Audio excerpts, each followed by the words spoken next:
more states are expanding school choice policies, including Alabama. Education savings account. The significant expansion to the school choice voucher program. The plan to give every student in Ohio the option to go to private school. Often called private school vouchers.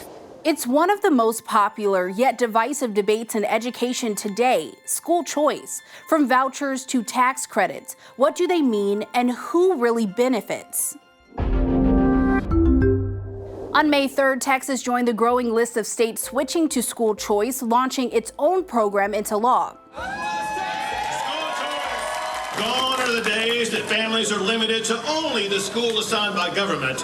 The day has arrived that empowers parents to choose the school that's best for their child. The Texas bill creates a private school voucher system that allocates $1 billion in public education funding the next 2 years. The program allows Texas families to use public taxpayer dollars to pay for private school, homeschooling, or virtual education.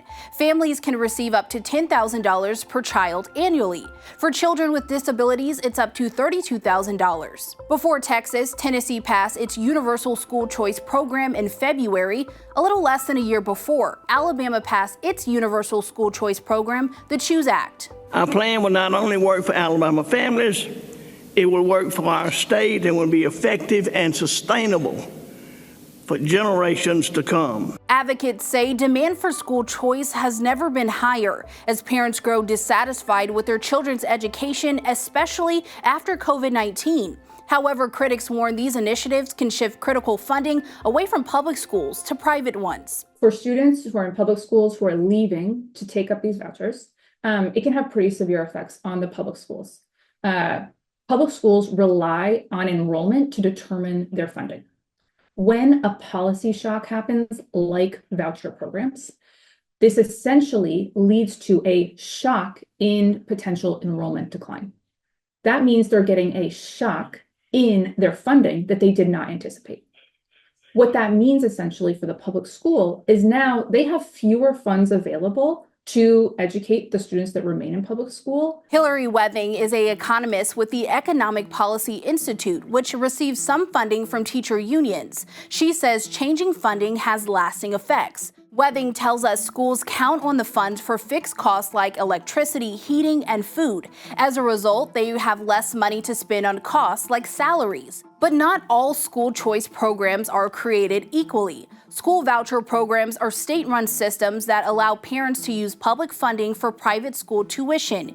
These programs usually come in the form of a coupon of credit to parents. In states with tax credit scholarship programs, companies or individuals are encouraged to donate to a scholarship granting organization.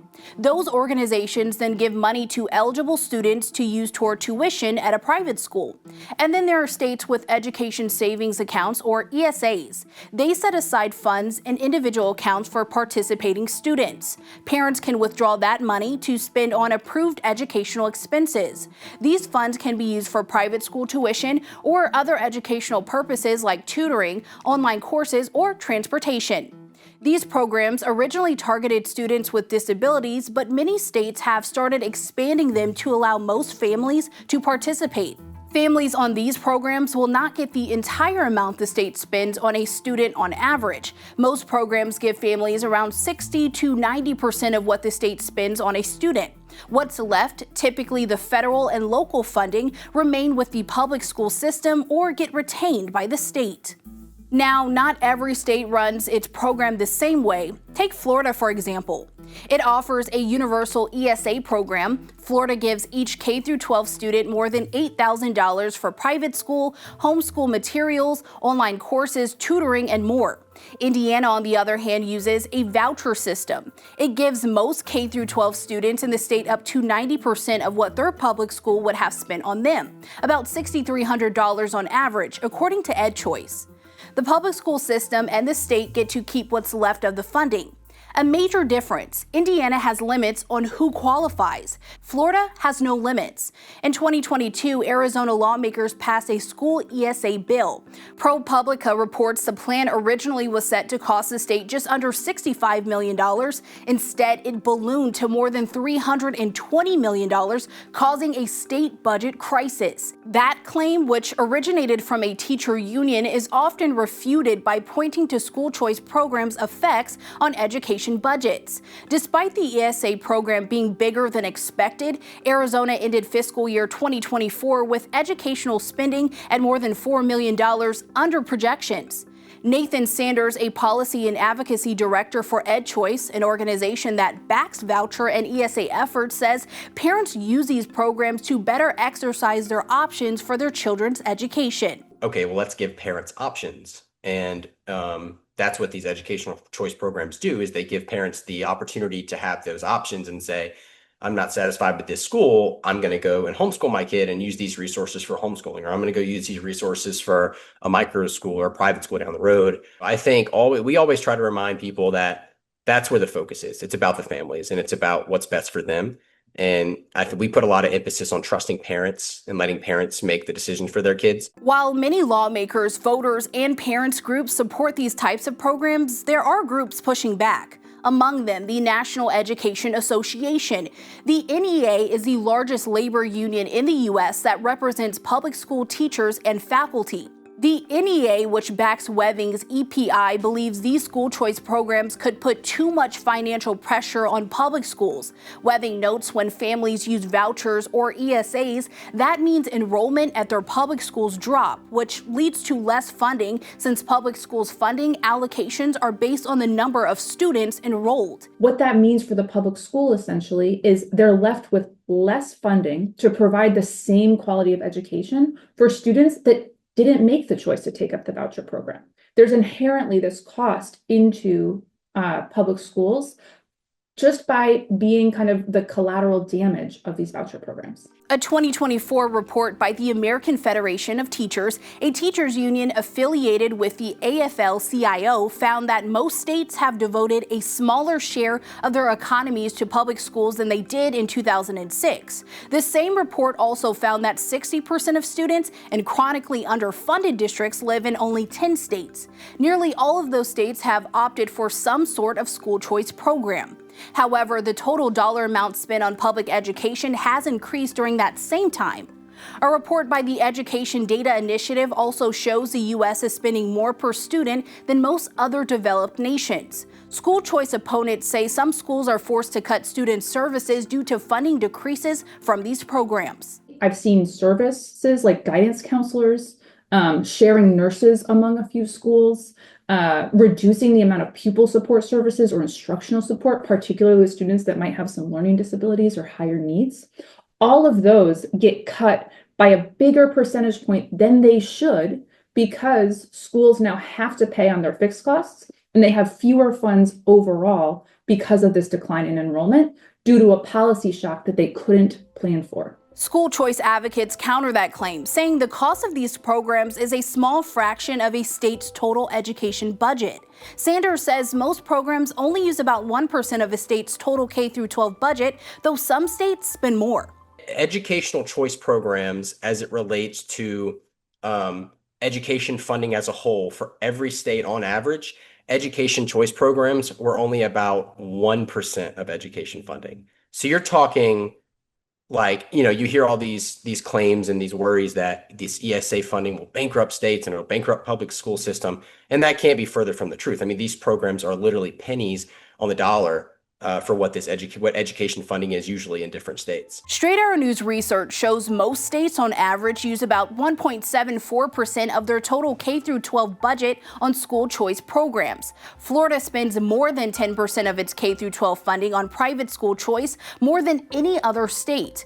Arizona came in second with just over 8%. However, research from EPI puts Florida's school choice budget allocation much higher at more than 25%.